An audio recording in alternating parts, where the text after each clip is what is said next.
Welcome, ladies and gentlemen, to this, your Taurus May 2024 reading and forecast. Hi, I'm Nigel St. James, clairvoyant, and it's so good to see you.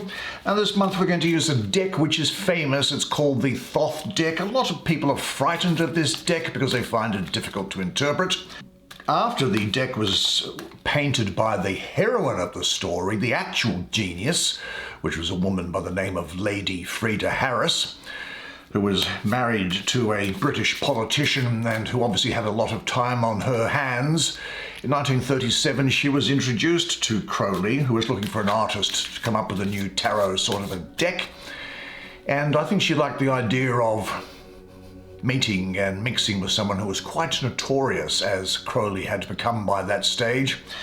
But now we're going to take 5 cards, and I am going to look at her artwork to read through this, and by doing that, relying and springboarding off her actual artistic genius, I think she was actually very much influenced by an Austrian guy previously called Rudolf Steiner, more than she was by Crowley, incidentally. I don't think Crowley and she had any sexual relationship. Crowley was either homosexual or at least bisexual, and to his discredit was known to have mistreated several women during the time, so that puts a red mark through his name for me just to start with. But let's get 5 underway, shall we? And why don't you now show me the magic? Princess of Discs, 4 of Cups, the Lovers, 2 of Discs, and Ace of Cups. Excellent. I'll bring the camera round. Why don't you and I, as is our usual practice, have a good close look at these cards together and let them speak, and I'll do the reading for you.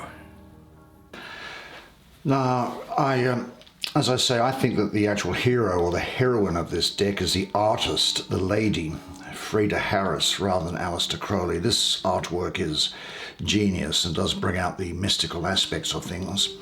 We won't touch on all the mysticism there because I'm aware of your time. Now, there's a lot of things happening here for you. 2 wonderful, powerful energies that are coming through here, being the Ace of Cups and this Princess of Discs. Let me have a look at this first and see what there is. Now, I will say straight off the bat that I think that Scorpio, Sagittarius, and Libra are likely to be important for you now. This is the Lord of the root of the powers of water, and it speaks of an overflowing love, an emotional clarity, a deep love of yourself, and I think also of giving and receiving. Now, this white lotus here, well, the lotus is the symbol for love, of a giving nature. And it really forms the base of the cups, which are blue, the color of the element of water. Now, vertically through the cup flows this brilliant energy beam. Do you see that's coming down there? That's uniting Earth and the cosmos. Now, the cup is the vehicle, the paper, the canvas, if you like, which makes itself available for the coming together of the above and below, the inner and the outer. The Ace of Cups is, I would suggest, the feminine counterpart to the Ace of Wands, and it is open, receptive, surrendering, and it brings with it the changing power of giving love. Now, the upper and the lower portions of this painting, and of course you can take from the paintings whatever you want, but what I see is that these upper and lower portions, they sort of bring out the same quality. Below in the emotional realm of water, above in the ethereal sphere of spirit, as above, so below. Now, I think that those things which you internally feel can now be expressed externally, clearly and openly, and emotional clarity results. And I think that this is emphasized in the painting by its balance and harmony. This is love in its purest sense, abundance, perhaps a new relationship. You may well hear of a pregnancy or a birth. I do get the feeling of a lot of sensual passion around here, I've got to say. Cups, of course, embody your experience of relationships, the pursuit of happiness, love, fulfillment and pleasure.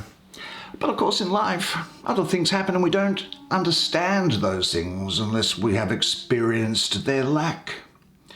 But the giving of love, I think, now happens effortlessly.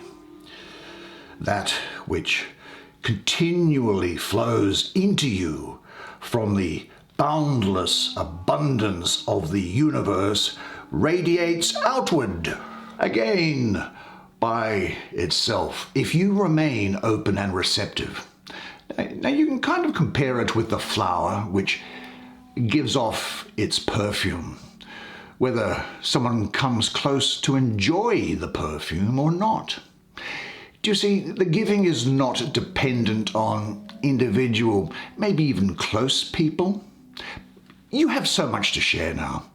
All of existence can take part of it, becoming one with the all-embracing. Everywhere love is such a silent ecstasy, almost a cosmic orgasm. You are in contact with all-embracing love. It fills you and you can pass it on generously, richly to others. Now, what is your way of expressing love?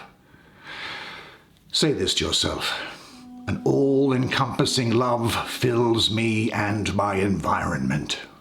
Now let's have a look at that other very powerful energy that I felt before, and it's this. This has got you all over it, I have to say. But do you know, I think also Gemini and Aries might well be important to you during this period here. This is the princess of the echoing hills, the rose of the palace of the earth. The princesses of discs here, or coins, or whatever you want to call them, princess of earth. She has a, you'll notice it there, a rounded abdomen, which I think is an indication that she's pregnant. This is actually one of the cards for motherhood, along with the Empress and the Queen of Cups.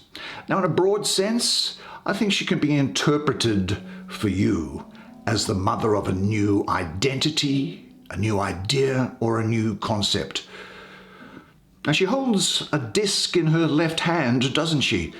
And in the center of it is the yin-yang symbol, which refers to perfect balance. And from this center of utter balance, there blooms the rose of the great mother of fertility.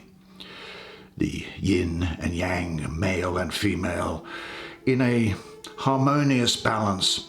Well, they provide the proper environment for all the realms of your life to unfold anew in a balanced way. Now, the staff in her right hand, it goes above the border, really, of the card, of the painting, and up into the heavens, and bears a light radiating crystal down here at the bottom of it. Now, the crystal, or the diamond, represents the birth of the highest form of light. This bearer of the light has been created in the earth, darkest of all the elements, and now is able to bring... Oh, sorry, I just bashed my light there. Just lost my train of thought there. Well, she can bring, I think, light to all the aspects of the earth. Now, she's got the ram's horns on her head. I think that these are a sign of entering into something new. The ram is new, it's Aries, it's spring. And her hair is drawn into two thick braids and then falls free again. Now, I think the braid symbolizes the winding together of three beings: father, mother, child, which brings obligations and commitment. Now, the three, like the hair in the painting, they flow freely. Now, because she's a royal person, you'd expect her to have a throne. Well, I'd say that throne are the holy trees that are at the foot of the holy mountains. The earth in which the trees are rooted glows with the sacred yellow light of the Spirit, carrying from heaven to earth through the staff. I think the trees also represent the signifying of spirit with matter. Now, when the new is given birth by you, light is brought to earth. The energy of the cosmos becomes visible through human life and actions that you take. And that energy impregnates everything with the divine quality.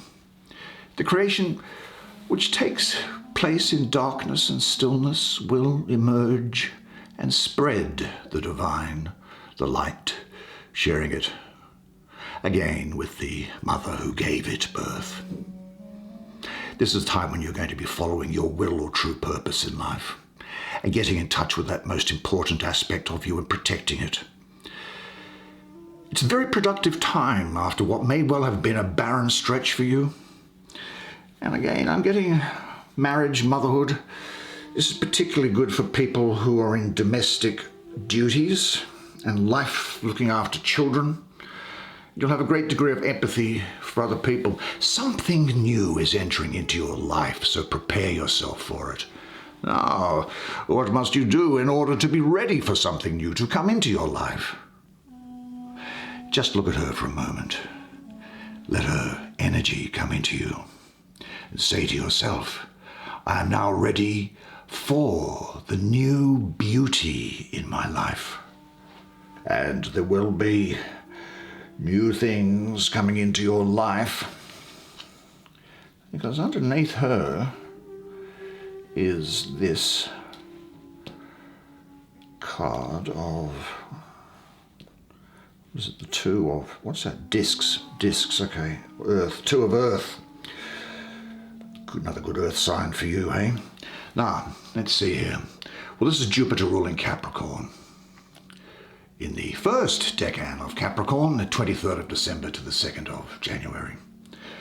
This is speaking of change and transformation. Now, in the painting there's a huge snake, which is the symbol for infinity, and this signifies perpetual change. Now, the snake wraps around two discs again, that Chinese yin-yang, the symbol of balance and harmony, and they turn in opposite directions, representing internal and external change.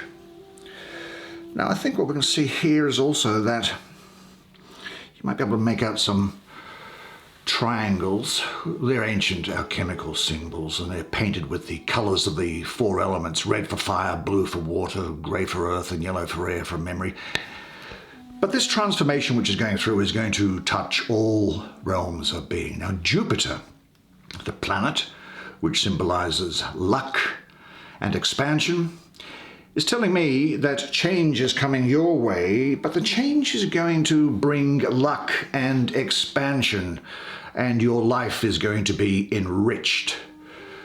And the new will bring new stability and security. Now, that's the Capricorn element to this.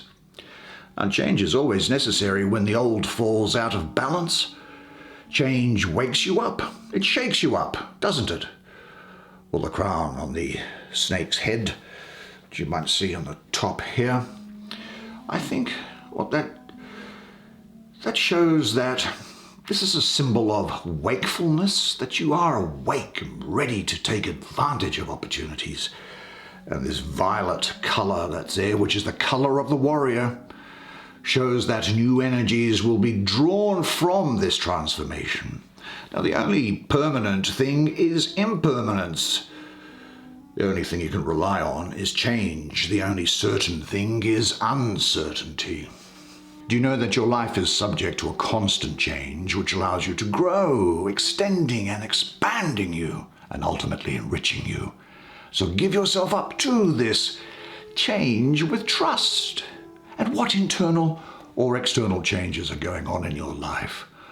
Where Are you still clinging? I think there's an aspect here that you need to go with the flow in your life at the moment and just trust in the process of change so that you can find harmony and balance. This is also an energy of very good management of your practical affairs and finances, like getting bills paid and all that draggy stuff, I suppose. But you'll get all of that done. But this is a time when you should be saying this in relation to this energy, and that is that I trust in the harmony of my life and in the flow of my life, because every day, in every way, I am getting better and better. Well, shall we have a look at something else? What else is interesting here? So you've got plenty of light on there. Let's have a look. That looks interesting, doesn't it? Let me have a look here, and let's have a quick look. This is the Four of Cups, the Lord of blended pleasure, as I would call it, and it is the moon in the third decan of Cancer, which is good for you because the moon is exalted in your sign. The third decan of Cancer is the 12th to the 22nd of July. Now, astrologically, the moon rules Cancer. But I think that the underlying message of this is that you want to be emotionally fulfilled in a deep way. But maybe you've been going about it in the wrong way. And the moon is also associated with the principle of flux and change, and your emotional states might be shifting just like the phases of the moon.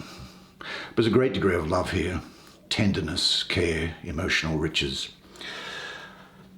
I'm looking at this pink lotus, and that testifies to the love you have received from other people. This is part of the emotional richness which fulfills you, expressing itself in your environment through beauty and luxury, and the ability to accept this in humility and gratitude reveals an inner fullness which can be shared with others. Now, these golden cups, to me, express the wealth of feeling at hand, whose roots are deep in your subconscious. This luxury is a responsibility as well as a gift, and it demands, I think, sort of a sensible behavior and awareness, as well as an ability to enjoy and to share and to pass it on to others. But the danger exists, however, and I'll say this because I always need to be straight with you. The danger, however, might be that the emotions can take on a life of their own, that moderation could get thrown to the winds, and you become driven by the emotions unconsciously. Why am I saying that? It's because, in this case, the clear, pale blue sky darkens, and the water loses its still clarity. In times of luxury, it's best to be doubly awake, especially in intimate relationships, where sometimes devotion and care can become oppressive. But the bottom line on this energy here is that you are being given much love and devotion, so enjoy it without becoming dependent on it. Are you in any relationship in which you feel restricted? And are you too devoted to someone? But say this to yourself: I enjoy being together with, and you name the person, full of thankfulness and joy. And then we come to this energy, which is very, very complicated and complex, but we will simplify it and get to the bottom of it. Now, this is the children of the voice divine, the oracle of the mighty gods. A lot of Gemini influence in this. Love, attraction, connection, the union of opposites through love, becoming conscious now through relationship. but also choices, I think, that need to be made. Maybe falling in love. There could well be a commitment here, an engagement, a moving in. But I do think there is a requirement to look at all angles before making a decision. There may well be a major life choice on the direction ahead of you. There could also well be here, I think, a mutual attraction and a sexual connection and intensity. But I don't think it's a short-term thing that's here. Now, if I'm looking at this picture here, I'm assuming that this is the marriage of the Emperor and the Empress, and the ceremony is being performed by the Hermit, one of the forms of the god Mercury. Now, he is completely hidden by his robes to symbolize that the origin of all things really lies beyond the reach of the human mind. The lovers represents two opposites which yearn for and are attracted to one another. And this duality is reflected in every aspect of existence. You see, Gemini is the third divine impulse, which brings about polarity and establishes connection between things in space and in time, the desire for connection in space and time. Every attempt at an approach or a union or a connection, you see, it's an expression of the passionate urge to re-establish the oneness with the divine that was lost when the soul comes into matter. Every person, every woman, every man contains within them the duality of male and female. Now, these express themselves in different, often contradictory personal characteristics, and they can be expressed outwardly as a result of anatomy and psychology, but that male and female principle resides in each one of us. Now, from what I can glean from speaking to psychologists as clients over a long period afterwards, is that they say that each partner in a relationship mirrors the mental and spiritual condition of the other. Usually your partner kind of mirrors those aspects that are undeveloped and not enlivened in yourself. When you feel you are missing something in yourself, you see it in the other person. And that presents an opportunity to have a vitally important experience. Really what we're having here is that the recognition that a relationship that is vital and alive allows those people involved to experience all dualities, all opposites. Now, with love comes jealousy, with harmony comes disharmony, with unity comes separation.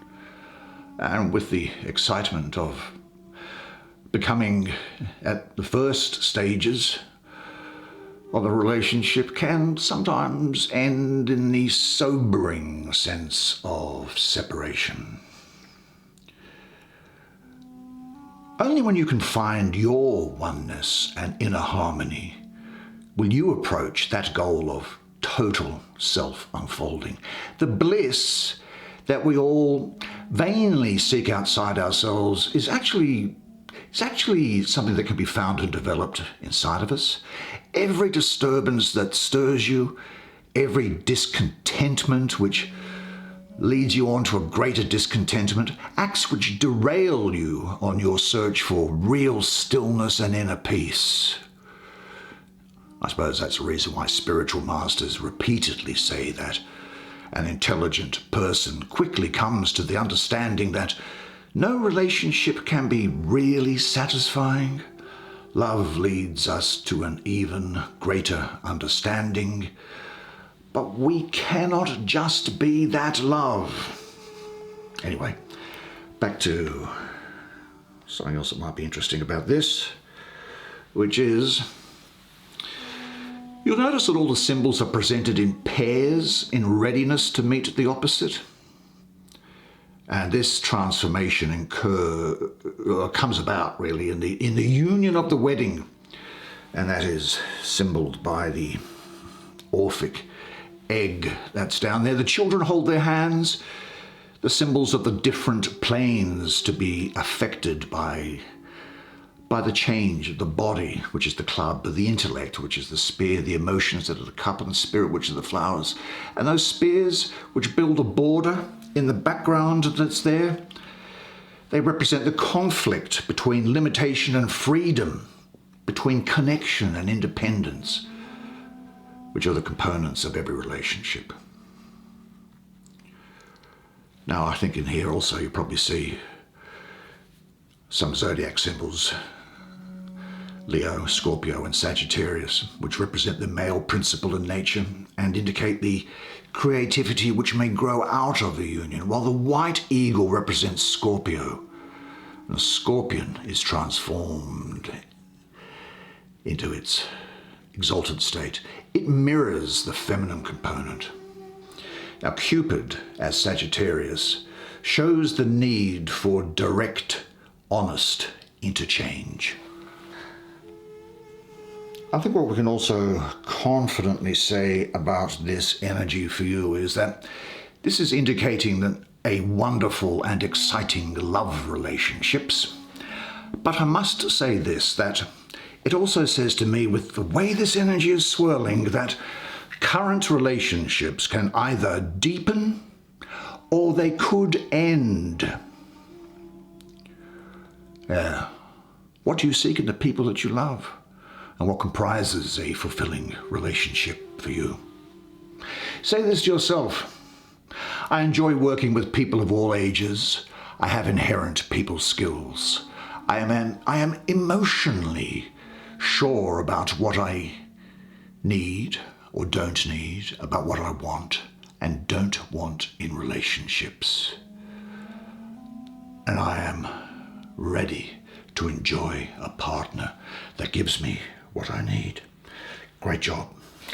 I think you'll agree with me that this deck, when looked at properly the way that we have just done now, has an enormous amount to offer, and the artwork is just genius, brilliant, and that accounts for why it has lasted as long as it has. Anyway, unless I see you privately for a clairvoyant reading or a healing, then I'll see you again next month. And until then, remember one thing, and it is this, that you are a legend. And I look forward to seeing you again next month. And until then, it's bye for now.